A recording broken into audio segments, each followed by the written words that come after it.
The macabre history of the Grimleys. They raised 5 siblings in a sealed basement. Grimley House at 847 Maple Street, in the quiet suburb of Millfield, Connecticut, had been a source of neighborhood curiosity for over 2 decades. Unlike the other well-maintained homes on the tree-lined street, the Grimley residence stood like a monument to isolation, its windows permanently shuttered, its lawn overgrown, and its inhabitants rarely seen. When postal worker Maria Santos reported strange sounds coming from within the house on a cold February morning in 2024, she unknowingly triggered the discovery of one of the most disturbing cases of family imprisonment in American history. Sounds that had alarmed Santos were not the typical noises of daily life. No television, no children playing. Instead, she described hearing what sounded like rhythmic chanting, muffled crying, and occasional thuds that seemed to come from beneath the house rather than within it.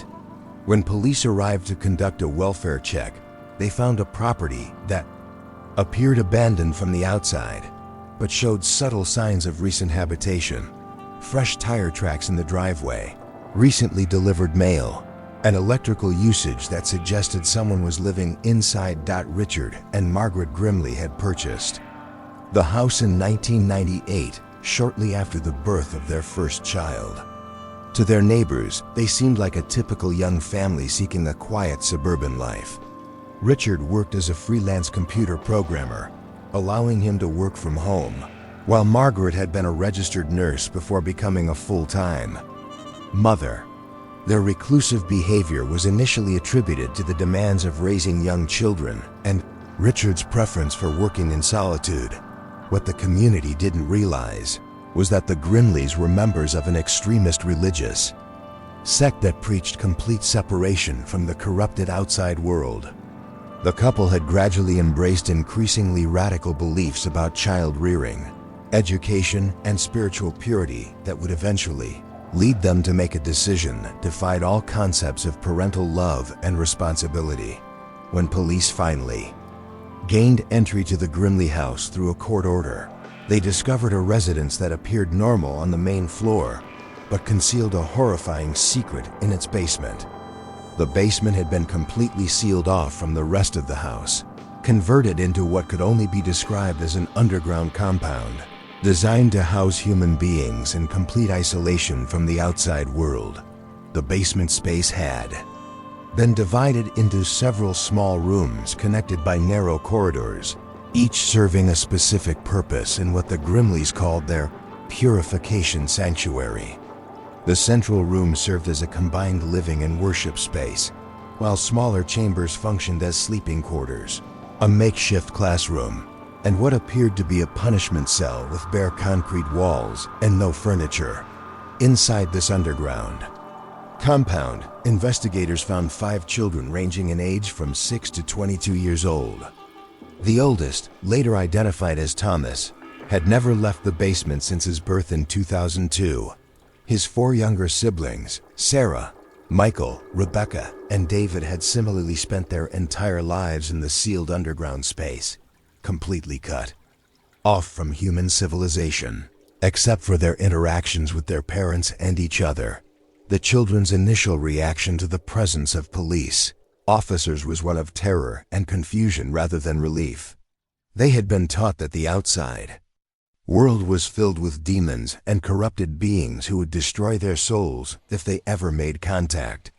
The sight of uniformed strangers represented their worst nightmares made real, and they begged the officers not to take them to what they called the cursed surface. The basement compound revealed the systematic nature of the children's imprisonment.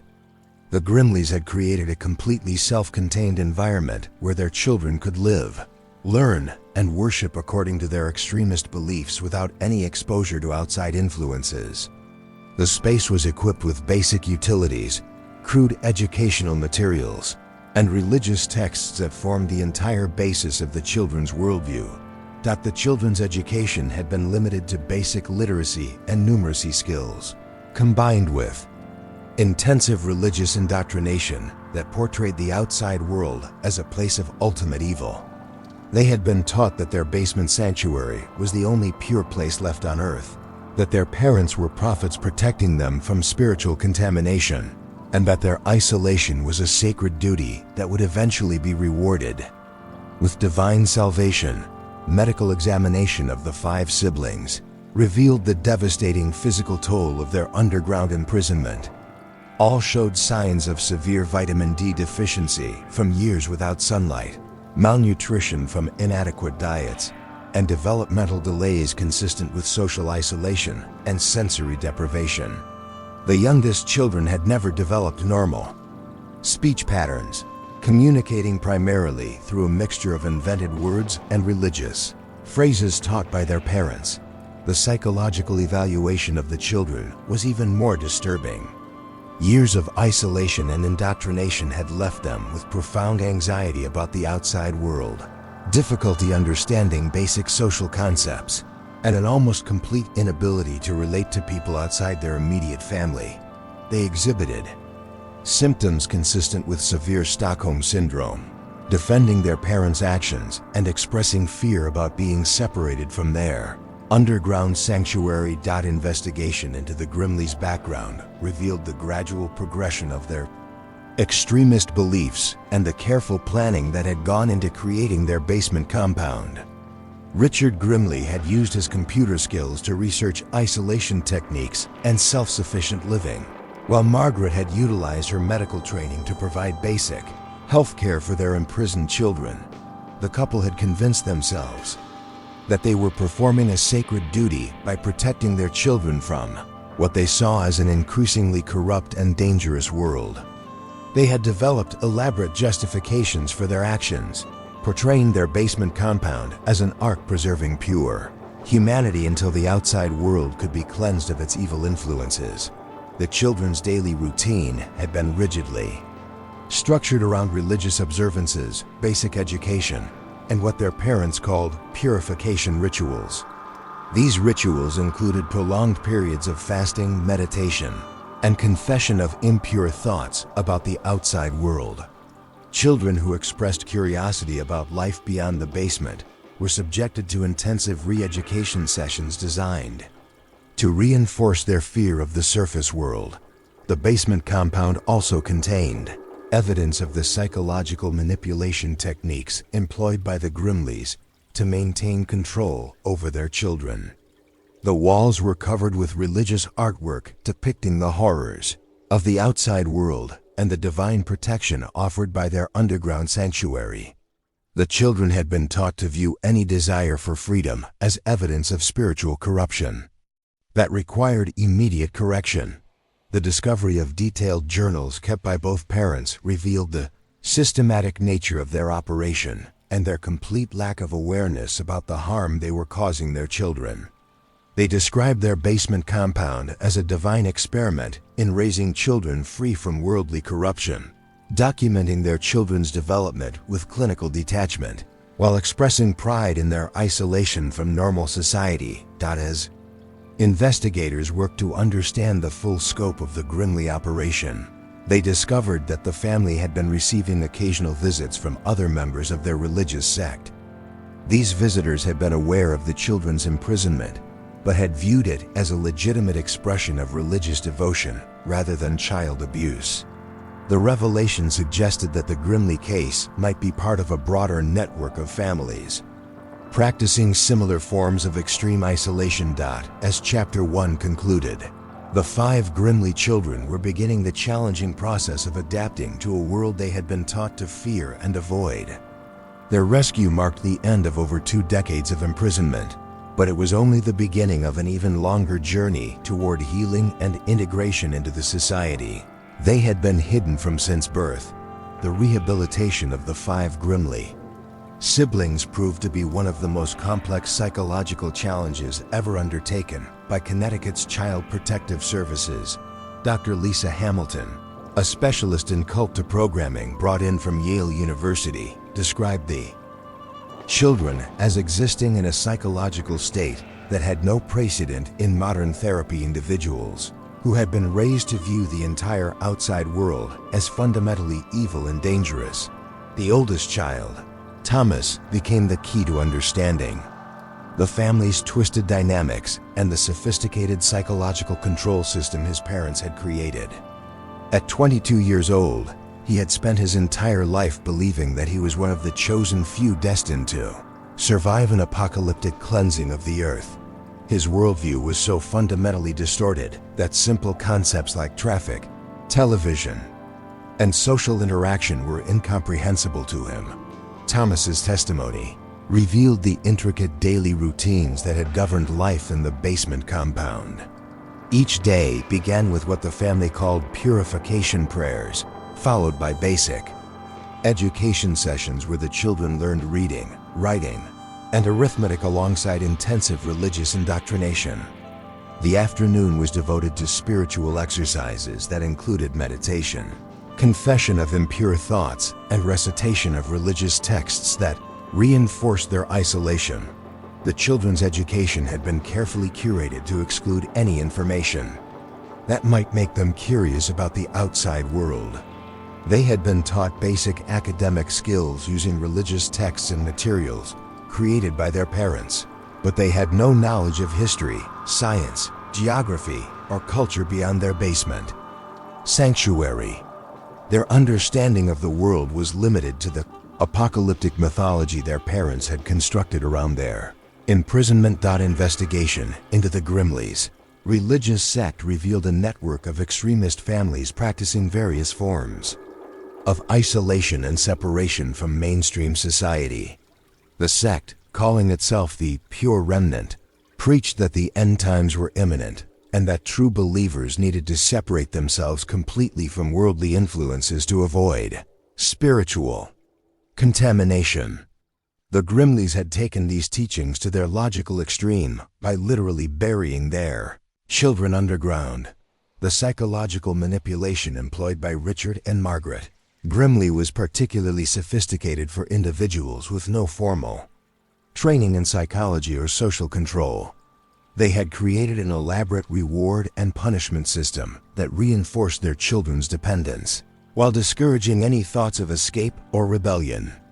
Children who expressed complete acceptance of their situation received small privileges, while those who questioned their imprisonment faced isolation and intensive education. The children's adaptation to the outside world was complicated by their complete lack of social skills and their terror of normal human interactions. Simple activities like walking in sunlight, eating in a restaurant, or watching television caused severe anxiety attacks. They had been conditioned to view these experiences as spiritually dangerous, and overcoming their programmed responses required months of careful therapy and gradual exposure.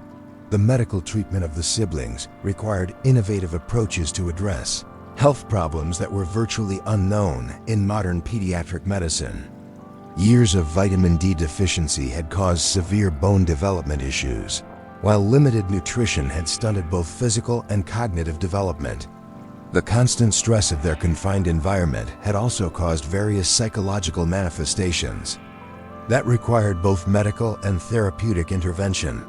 The legal proceedings against Richard and Margaret Grimley became a landmark case in prosecuting religious extremism disguised as parental rights. The couple's defense team argued that they had been exercising their constitutional right to religious freedom and parental authority, but the prosecution successfully demonstrated that no religious belief could justify the systematic abuse and imprisonment of children. The trial revealed additional disturbing details about the basement compound's operations. The Grimleys had been planning to expand their underground facility, with construction materials found on the property suggesting they intended to accommodate additional children.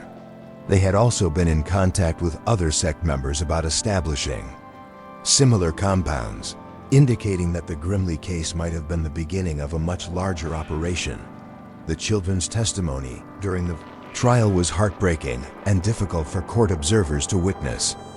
Speaking in the limited vocabulary they had been allowed to develop, they described years of isolation, fear, and gradual realization that their parents' promises of eventual freedom were lies. Their innocence and confusion about basic aspects of normal life highlighted the devastating impact of their imprisonment. Both Richard and Margaret Grimley were convicted on multiple counts of kidnapping, child endangerment, false imprisonment, and child abuse. Richard received a sentence of life in prison without the possibility of parole, while Margaret was sentenced to 40 years. Their convictions were seen as an important precedent for prosecuting parents who abused their children under the guise of religious belief. The investigation expanded to examine other members of the Pure Remnant sect, leading to welfare checks on families throughout Connecticut and neighboring states. Several other cases of child isolation and abuse were discovered, though none approached the extreme nature of the Grimley operation.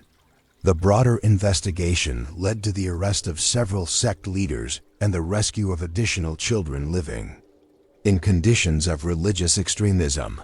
The recovery process for the 5 siblings varied significantly based on their ages and individual personalities.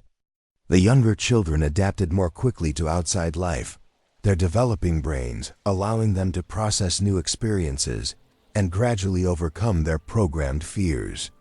The older siblings struggled more with reintegration, having spent their formative years completely isolated from normal social development. Thomas, the oldest sibling, eventually became a powerful advocate for survivors of religious abuse and family-based imprisonment.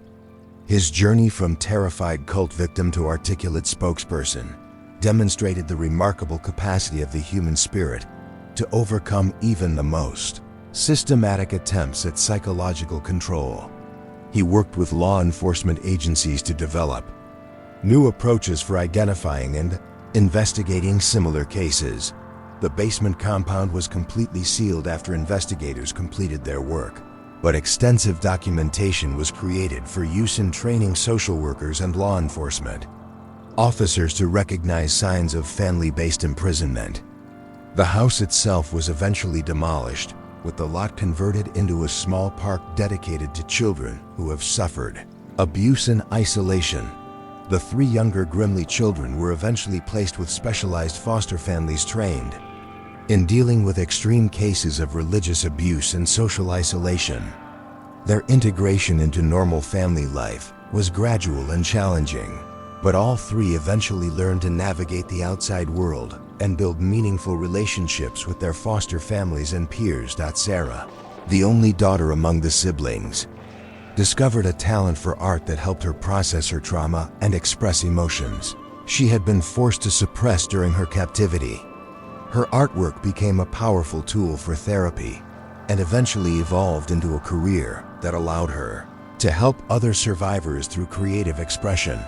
The case prompted significant reforms in how Child Protective Services monitor homeschooled children and families claiming religious exemptions from normal educational and social requirements. New protocols were established for conducting welfare checks on isolated families and identifying signs of extreme religious indoctrination that might indicate child abuse.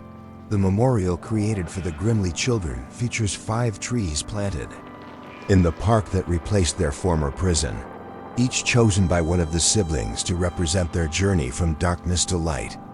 The memorial serves as a reminder that no religious belief or parental authority can justify the systematic abuse of children, and that even the most carefully hidden crimes will eventually be exposed. The Grimley case remains one of the most extensively studied examples of family-based religious extremism and child imprisonment, providing crucial insights for law enforcement, social workers, and mental health professionals. The courage and resilience of the 5 siblings continue to inspire others and demonstrate that even children raised in complete isolation can learn to embrace freedom and build meaningful lives in the outside world. Their story stands as proof that truth and justice can penetrate even the most carefully constructed walls of secrecy and isolation, and that the human capacity for healing and growth can overcome even the most systematic attempts to destroy childhood innocence and freedom. Thank you for watching another tale unfold here on NW Storytime. Every story hides a secret, and tonight you uncovered another one. Tell me in the comments where you're watching from. I'd love to know how far these stories travel. If you enjoyed this mystery, don't forget to like, share, and subscribe. It helps us keep the secrets alive. Until next time, stay curious,